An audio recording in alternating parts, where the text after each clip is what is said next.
E tra gli studi universitari ci sono quelli sull'intelligenza artificiale che coinvolgono anche oggetti di uso quotidiano. Giuseppe De Caro.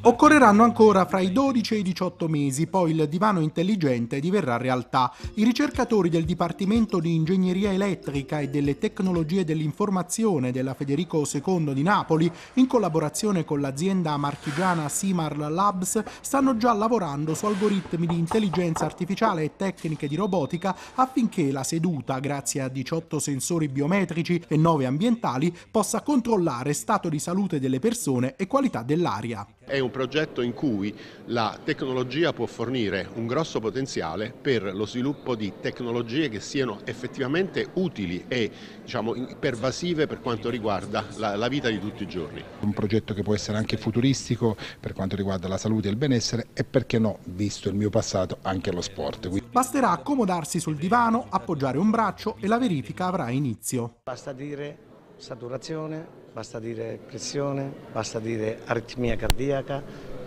visiva, audio e automaticamente si parte con il check-up. Per quel che riguarda gli anziani, i risultati del check-up saranno inviati sullo smartphone di chi si prende cura di loro e la seduta sarà in grado di spedirli anche ad un medico o di allertare i soccorsi in caso di necessità.